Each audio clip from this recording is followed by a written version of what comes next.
नमस्कार प्यारे दोस्तों, मैं दीपक राणा आपका हार्दिक स्वागत करता हूं आपके अपने YouTube चैनल अपग्रेड एकेडमी पर। जैसा कि प्यारे दोस्तों, कल हमने परसेंटेज के बेसिक कॉन्सेप्ट और कुछ बेसिक्स क्वेश्चंस के बारे में डिस्कस किया था भाई। तो उसी सीरीज़ को हम आगे जारी रखते हुए परसेंटेज का दूसरा पार्ट करेंगे भाई। आपसे प्रार्थना है कि प्यारे दोस्तों, यदि आपने इसका पहला पार्ट नहीं देखा है तो पहले वो पार्ट देखिए और जो आज हम करने वाले हैं वो आपको बिल्कुल ईजिली से समझ में आएगा। तो प्यारे दोस्तों, ज़्यादा टाइम ना वेस्ट करते हुए हम आज का टॉपिक स्टार्ट करते हैं अपना नेक्स्ट पार्ट परसेंटेज का। आइए देखिए प्यारे दोस्तों, हमारे पास आगे नेक्स्ट क्वेश्चन था भाई। इसने बोला है आपको कि चीनी के मूल्य में 10% कमी होने पर इसकी खपत में कितने प्रतिशत की वृद्धि कर दी जाए ताकि परिवार का खर्च न बढ़े भाई आपके पास। यानी क्या बोला इसने, जो चीनी का मूल्य था भाई, मीन्स जो प्राइस दिया गया था उसमें क्या कर दी गई है, 10% की कमी कर दी गई है आपके पास।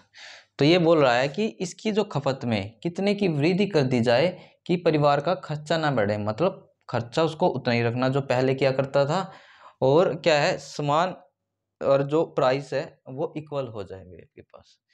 अब देखिए प्यारे दोस्तों, इसको कैसे निकालना है। कल प्यारे दोस्तों मैंने कुछ इंपॉर्टेंट फ्रैक्शन और उसकी परसेंटेज वैल्यू को आपको याद करने के लिए कहा था, जो कि आज हमारे बहुत काम आएगी भी। अभी मुझको पता है कि 10% की फ्रैक्शन वैल्यू क्या होती है, तब आप बोलोगे 1/10 होती है भाई, क्योंकि परसेंटेज का नाम का बटे में 100, 10 से 10 कैंसिल, 1/10 आया। अब यहाँ पर हम क्या करेंगे प्यारे दोस्तों, ऐसे दो एरो लगा लेंगे। यहाँ पर लिख लेंगे हम पहले और यहाँ लिख लेंगे हम अब। अब ये पहले अब मैं क्या लिखवा रहा हूँ आपको, उस चीनी का प्राइस लिखवा रहा हूँ, मतलब मूल्य लिखवा रहा हूँ भाई आपको। देखिए पहले जो चीनी का मूल्य है वो रहा होगा 10 यूनिट। अब क्या है, 10% की कमी, मतलब 10 में एक की क्या हो गई, कमी हो गई। तो अब चीनी का मूल्य कितना हो जाएगा, 9। मतलब जो परिवार है पहले कितना खर्चा करता होगा, तो हम मान के चलेंगे इन दोनों का एलसीएम मीन्स 90 यूनिट का। अब 90 में 10 रुपये के हिसाब से वो पर केजी कितने की खरीद के लेके आता होगा, वो 10 रुपये में पर केजी की कितनी क्वांटिटी खरीदता होगा, तो आप बोलोगे 9 केजी या फिर 9 यूनिट, जो भी आप मानना चाहो। मतलब ये क्या है, उसकी क्वांटिटी यानी खपत है भाई। अब ये क्या है, 9 के हिसाब से कितनी खरीद कर लाएगा, तो आप बोलोगे 10 यूनिट भाई, क्योंकि जब प्राइस ज़्यादा था तो कम सामान आता था, अब प्राइस कम हो गया तो ज़्यादा सामान है। तो क्वेश्चन में क्या बोल रहा है, स्टेटमेंट को पढ़िए कि उसकी खपत में कितने की वृद्धि की जाए। तो उसकी खपत में तो हम इसमें ही वृद्धि करनी पड़ेगी, तो कितने की करनी पड़ेगी, 1 की। अब 1 की वृद्धि की है, किस पर की है, ये 9 पे। और परसेंटेज के लिए मैंने क्या बताया आपको, किसी भी नंबर की 100 से मल्टीप्लाई करनी होती है। और कल हमने याद किया था 1/9 की परसेंटेज वैल्यू क्या होती है, तब आप बोलोगे 11 से ही 1/9%। तो उसको अपनी खपत में 11 से ही 1/9% की वृद्धि करनी पड़ेगी। ये है प्यारे दोस्तों हमारे पास रिक्वायर्ड आंसर। आशा है आपको ये क्वेश्चन अच्छी तरीके से समझ में आया होगा। आइए दोस्तों, इसी के साथ हम अपने नेक्स्ट क्वेश्चन की तरफ चलते हैं।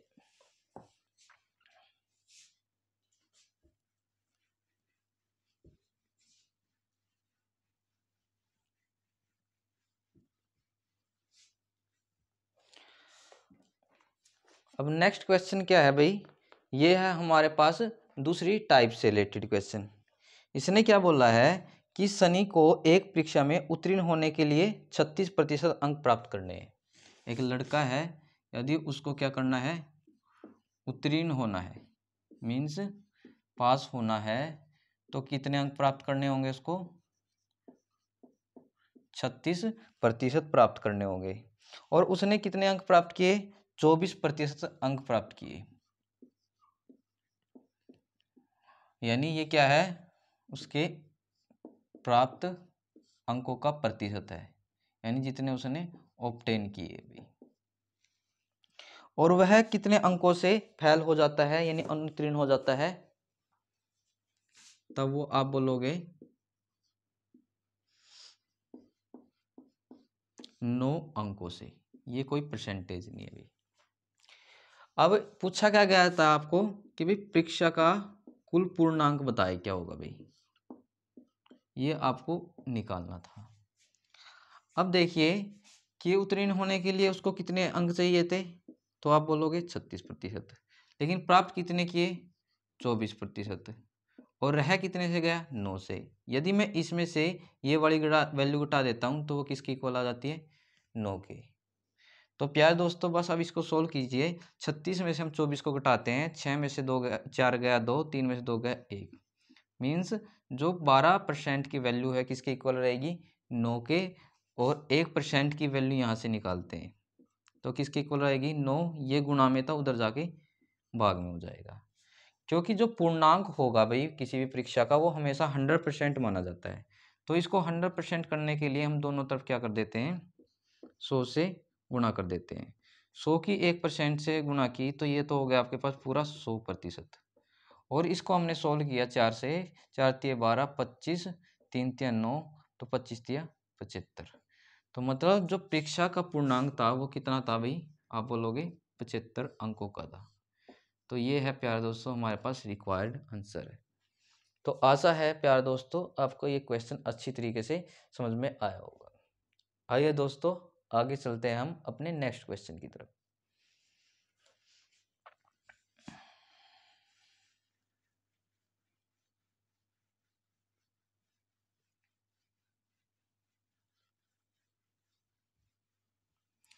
अब नेक्स्ट क्वेश्चन क्या दिया गया है प्यारे दोस्तों, इसमें थोड़ा लेवल हाई किया गया है कि एक परीक्षा में एक छात्र ने 30% अंक प्राप्त किए। कितने अंक प्राप्त किए भाई उसने, 30%, और वह 45 अंकों से अनुत्तीर्ण हो गया, मतलब 45 अंकों से वो क्या हो गया, फेल हो गया। अभी दूसरे छात्र ने 42% अंक प्राप्त किए, और वह कितने अंकों से अनुत्तीर्ण, मतलब सॉरी, वह जो प्राप्त किए हैं अंक उन अंकों से क्या थे, 45 अंक ज्यादा थे भी। तो इसने आपको 2 क्वेश्चन पूछे हैं कि एक तो परीक्षा का पूर्णांक बताए भाई क्या होगा, मतलब टोटल पूर्णांक भाई। सेकंड पूछा है उसने कि भाई पास होने के लिए उसको न्यूनतम कितने अंक चाहिए भाई, यानी उत्तीर्ण होने के लिए। हमको प्यारे दोस्तों ये 2 क्वेश्चन निकालने हैं। अब कल मैंने आपको बताया था कि मैथ में आपको यूनिट सेम करनी पड़ेगी, यदि आप ये करना सीख गए तो अपने क्वेश्चन को आसानी से निकाल सकोगे। अब यहाँ पर क्या था भाई, जो पहला विद्यार्थी था उसने 30% अंक प्राप्त किया, वो 45 से रह गया, मीन्स यदि वो 45 अंक और ले लेता तो पास हो जाता। नेक्स्ट जो विद्यार्थी था उसने 42% अंक प्राप्त किया और वो 45 से अंक जो जो प्राप्त किए हैं उससे 45 अंक ज़्यादा थे, मीन्स जो ये विद्यार्थी है ना 45 अंक कम प्राप्त करता तो भी वो पास हो जाता, मीन्स ये भी क्या है, पासिंग को रिप्रेजेंट करता है, और ये चीज़ भी क्या है, पासिंग मार्क्स को रिप्रेजेंट करता है। तो ये दोनों यूनिट हमने क्या कर ली, इक्वल कर ली भाई, क्योंकि ये भी पास ये भी पास, तो मैं इसको भी क्या मान सकता हूँ, इक्वल मान सकता हूँ। जब दोनों यूनिट इक्वल तो दोनों वैल्यू इक्वल। बस अब आप इसको सोल्व कीजिए। सोल्व कैसे होगा, परसेंटेज को एक तरफ लेकर आइए, बिना परसेंटेज को एक तरफ। अब यहाँ से हम सोल्व करते हैं इसको, 30% प्लस का था, इधर आके माइनस का 42% हो जाएगा। ये माइनस का 45 था, ये एच टी रहेगा, ये प्लस का 45 था, उधर जाके माइनस का 45 हो जाएगा। इसमें से ये टर्म को लेस करते हैं तो आपके पास 12 बचेगा, साइन आएगा आपके पास बढ़ेगा, परसेंट साथ में तो परसेंट, दोनों साइन जब सेम है तो दोनों ऐड हो जाते हैं, बट माइनस केस में साइन रखता है माइनस का। अब माइनस से तो आपका माइनस कैंसिल हो गया।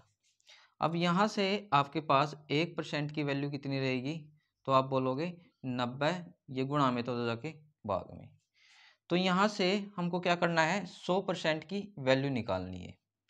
तो भाई क्यों निकालनी है, क्योंकि जो पूर्णांक होता है वो हमेशा 100% माना जाता है। तो 100% करने के लिए मैं क्या कर दूंगा, दोनों तरफ 100 से गुणा कर दूंगा।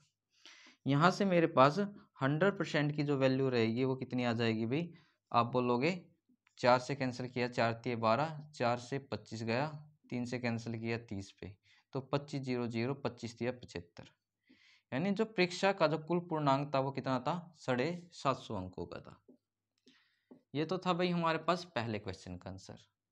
सेकंड आपको बताना है कि भाई उत्तीर्ण होने के लिए उसको कितने अंक चाहिए, यानी पास होने के लिए। देखो ये भी पासिंग था, ये भी पासिंग था। आप किसी एक में 1% की वैल्यू टेक दीजिए, वो उसका पासिंग आ जाएगा।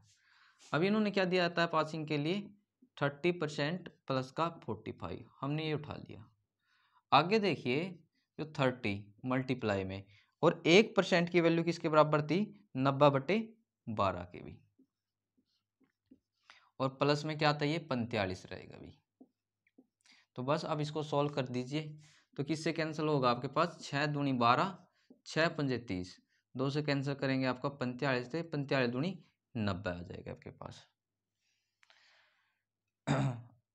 यहाँ पर लिखिए इसको, 45 दूनी, सॉरी 6 पंजे 30 था ये, पंजू पंजू 25, 2 5 के 20 और 2 22, और प्लस में आपका 45 था, इसको यहाँ पे लिख दीजिए। आगे आप इसको सोल्व करते जाइए, 5 और 5 10, 4 और 2 6 और 1 7, 2 का 2 भाई आपके पास। मतलब जो परीक्षा का पासिंग मार्क्स था वो कितने नंबरों का था, तो आप बोलोगे 270 नंबर का था। मतलब उसे उत्तीर्ण होने के लिए, पास होने के लिए 270 अंक चाहिए थे, और जो पूर्णांक था परीक्षा का वो कितना था, 750 अंकों का था भी। तो ये है प्यारे दोस्तों हमारे पास रिक्वायर्ड आंसर। अब चलते हैं प्यारे दोस्तों हम अपने नेक्स्ट क्वेश्चन की तरफ।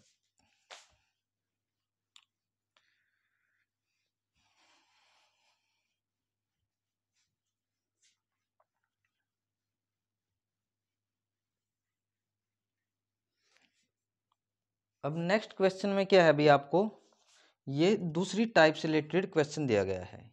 ये तो थे प्यारे दोस्तों परीक्षा से रिलेटेड, अब ये है आपके चुनाव से संबंधित क्वेश्चन। अब देखिए प्यारे दोस्तों, क्वेश्चन को पढ़िए ध्यान से। एक चुनाव में दो कैंडिडेट थे, दो उम्मीदवार थे। हारने वाले उम्मीदवार को 41% मत प्राप्त किए। यानी यहाँ लिख लेंगे हम अपनी क्वेश्चन को, हारने वाले मतलब लूजर ने कितने प्राप्त किए, तो आप बोलोगे 41% मत प्राप्त किए भाई। नेक्स्ट क्या है भाई, इसने दिया है और वह 5580 मतों से पराजित हो गया।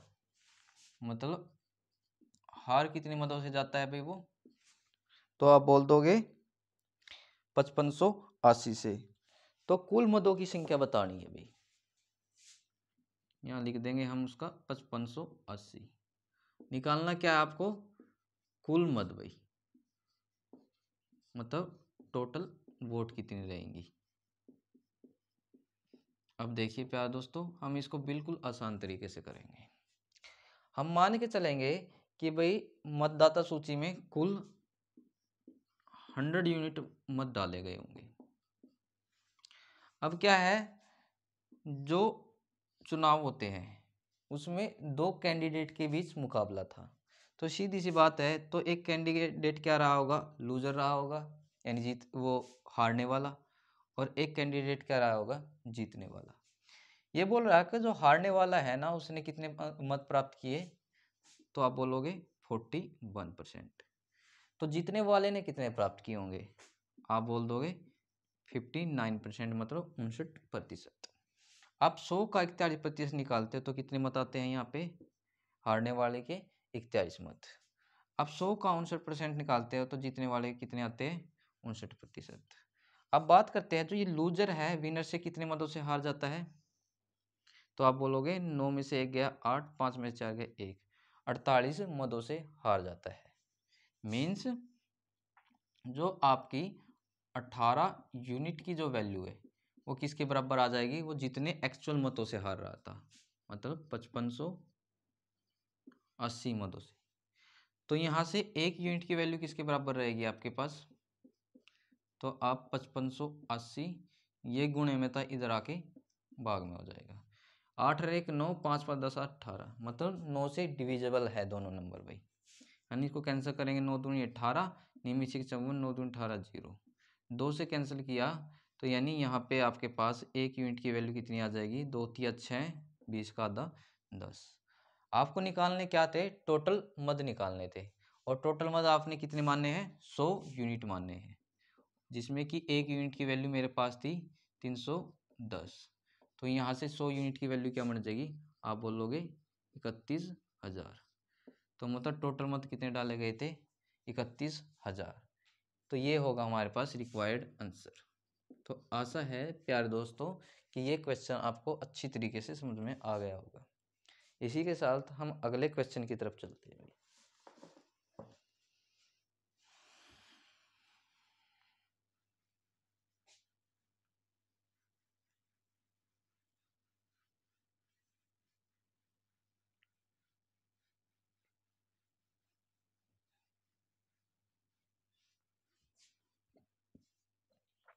अगले क्वेश्चन में क्या बोला है इसने कि एक चुनाव में 2 उम्मीदवार थे, एक उम्मीदवार ने कुल वैध मतों के 55% मत प्राप्त किए तथा वह 20% मत अवैध घोषित कर दिए गए भी आपके पास, मतलब वो किसी काम के ही नहीं है भी। यदि कुल मतों की संख्या आपको 7500 दी गई हो, देखिए जो जो गिवन है आप पहले वो लिख दिए, जो कुल मत है भाई, मतलब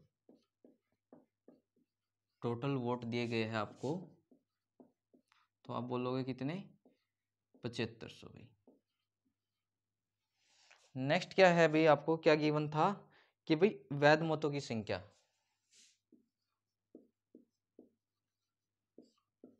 वो कितनी दी गई आपको, मतलब वैध को बोलते हैं हम वैलिड, जो वोट थे आपके पास उनकी संख्या दी गई है आपको परसेंटेज के अंदर 55%। और क्या है, ये बोल रहा है कि भाई 20% जो मत है ना वो अवैध घोषित कर दिए गए, यानी अवैध घोषित मतों की संख्या, यानी यहाँ लिखेंगे इनवैलिड, जो वोट की जो संख्या थी वो कितनी दी गई है आपको, 20% दी गई है। तो इसने आपको क्या पूछा है कि जो दूसरा कैंडिडेट था यानी दूसरा उम्मीदवार था उसने कुल कितने वैध मत प्राप्त किए हैं अभी आपके पास, तो मतलब दूसरे कैंडिडेट के क्या निकालने हैं आपको, वैध मत निकालने हैं, यानी जो सेकंड कैंडिडेट होगा, दूसरा उम्मीदवार होगा, उसके मतों की संख्या निकालनी है। अब प्यारे दोस्तों अब क्वेश्चन ध्यान से समझिए, इसमें हमको कुछ भी चीज मानने की जरूरत नहीं है, आपको कुल मत दिए गए हैं 7500। अब ये चीज समझने से पहले ये चीज समझिए, मतलब अवैध कितने घोषित कर दिए गए हैं, 20%, मतलब ऐसे मद जो किसी की गिनती में नहीं आते, किसी के खाते में ही नहीं आते। तो हम इसको यहां से सॉल्व करना शुरू करते हैं। 7500 टोटल वोट थी भाई। अब टोटल वोट में से अवैध कितने घोषित किए गए थे, 20%। अब यहाँ रफ में आप निकाल के देखिए 7500 का 20%, और 20% की फ्रैक्शन वैल्यू क्या होती है, आप बोलोगे 1/5। आप इसको सोल्व करते हो, 5 एकम 5 और 5 5 25, मतलब 1500 आपके पास क्या आएगा, इसका 20% आएगा। तो कहने का मतलब ये 1500 है तो इस गिनती में तो ये काउंट नहीं किए जाएंगे क्योंकि ये अवैध मत है भी। तो कहने का मतलब हम क्या कर देते हैं, इन 1500 को इन 7500 से माइनस कर देते हैं, तो हमारे पास आंसर क्या रहेगा, तो आप बोलोगे 0 0, 5 में से 5 गई 0 और 7 में से 1 गया 6। कहने का मतलब जो मत डाले गए होंगे, जो गिनती होगी इन 6000 मतों पर होगी। अब आइए अपनी इस लाइन पर, क्या कि जो वैध मत है उनकी संख्या दी गई है आपको 55% भी आपके पास। तो यहाँ लिखेंगे हम 6000, क्योंकि जो 6000 होंगे इसमें तो ये काउंट किए जाएंगे। तो आप क्या, इन्होंने क्या दिया है कि भाई 55%, ये क्या किए गए हैं, मत वैलिड है भाई, यानी ये दिए गए आपके पास वैलिड, तो 45% क्या रहे होंगे, तब आप बोल दोगे ये रहे होंगे आपके पास इनवैलिड यानी अवैध। अब यहाँ पर देखो ये अवैध मत है, ये अवैध मतों की घोषणा थी, मतलब ये गिनती में नहीं आते हैं, ये एक दूसरा केस बनेगा आपके पास।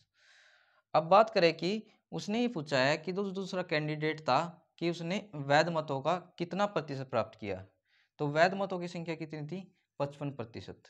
तो आप इस 60,000 का 55% निकालिए, देखिए क्या आंसर आएगा। 2 जीरो से आपकी 2 जीरो कैंसिल, यहाँ पे जीरो है, 55 की हम जीरो से मल्टीप्लाई करते हैं तो आपको कितना मिलेगा, यहाँ पे जीरो, 6 पंजे 30 रहेगा, 3 6 पंजे 30 और 3 33। तो जो दूसरा उम्मीदवार था ना, उसने कितने मत प्राप्त किए होंगे, हम मान के चलेंगे 3300।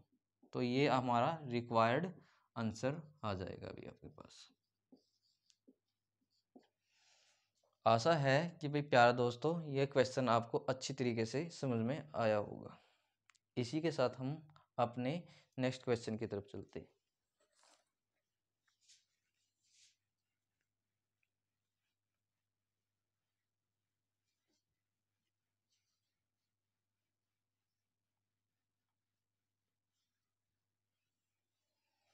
अब नेक्स्ट क्वेश्चन में आपको क्या दिया गया है, अब ये दूसरी टाइप से रिलेटेड क्वेश्चन चल जाते हैं प्यारे दोस्तों। रमेश के वेतन में 20% की वृद्धि कर दी जाए और जो बढ़ाया वेतन है उसमें 20% की कमी कर दी जाए, तो रमेश को कितने प्रतिशत का लाभ अथवा हानि होगी भाई आपके पास। एक कैंडिडेट था रमेश, जो उसकी इनकम थी उसके वेतन में पहले तो 20% की वृद्धि की गई, नेक्स्ट की उसके वेतन में 20% की कमी कर दी जाती है। तो ये बताना है कि उसकी इससे ऐसा करने से उसके वेतन में कमी या वृद्धि होगी। तो याद रखना एक प्यारे दोस्तों मेरी बात, आप इसको डायरेक्ट सोल्व करोगे थोड़ा टाइम कंज्यूमिंग होगा, मैं इसका आपको डायरेक्ट लॉजिक बताता हूँ भाई। यदि आपके पास एक प्लस हो और एक माइनस हो, दोनों वैल्यू आपके पास सेम हो, तो इस केस में हमेशा हानि निकलेगी भाई। और हानि प्रतिशत निकालने के लिए इसका एक डायरेक्ट फॉर्मूला आप याद रखना, वो क्या रहेगा, एक्स स्क्वायर डिवाइड बाय में हमारे पास 100 रहेगा। अब इसमें देखिए प्यारे दोस्तों, एक में वृद्धि थी एक में कमी थी, तो यहाँ एक्स की वैल्यू कितनी रहेगी आपके पास 20% रहेगी भाई आपके पास, और इस परसेंट के नाम का ही आपका बटे में 100 आता है भाई आपके पास। तो यानी यहाँ से हम सोल्व करते हैं इसको, ये आ जाएगा आपके पास 20 गुणा 20 और डिवाइड बाई में आपका 100, क्योंकि स्क्वायर का मतलब होता है इस x की 2 बार गुणा, एक जीरो से आपका एक जीरो कैंसिल, एक जीरो से एक जीरो कैंसिल, तो उसको क्या रही होगी इस पर 4% की हानि रही होगी। ये हमारे पास रिक्वायर्ड आंसर है। आशा है प्यारे दोस्तों ये क्वेश्चन आपको अच्छी तरीके से समझ में आ गया होगा। आइए चलते हैं प्यारे दोस्तों नेक्स्ट क्वेश्चन की तरफ।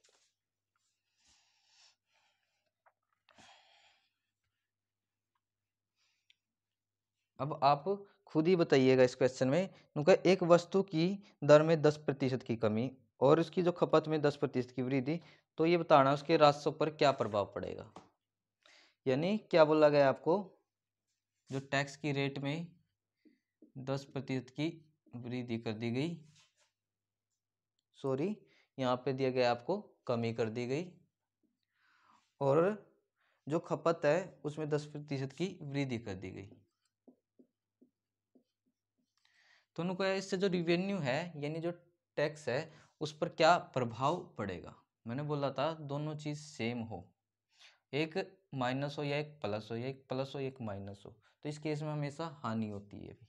तो यानी इसका हानि प्रतिशत कैसे निकालोगे आप, एक्स स्क्वायर डिवाइड बाय में 100, मतलब 10 मल्टीप्लाई 10 डिवाइड बाय में 100 कर दोगे, 1 जीरो से 1 जीरो कैंसिल, 1 जीरो से 1 जीरो कैंसिल, तो उसके रास्तों में 1% की क्या आ जाएगी, आप बोलोगे कमी आ जाएगी बिल्कुल। ये हमारे पास आंसर होगा। आशा है प्यारे दोस्तों आपको इतने क्वेश्चन अच्छी तरीके से समझ में आए होंगे।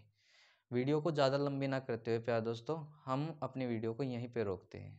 वीडियो अच्छी लगी है तो प्लीज़ प्यारे दोस्तों कमेंट कीजिए, प्लीज़ सपोर्ट कीजिए प्यारे दोस्तों। Thank you very much.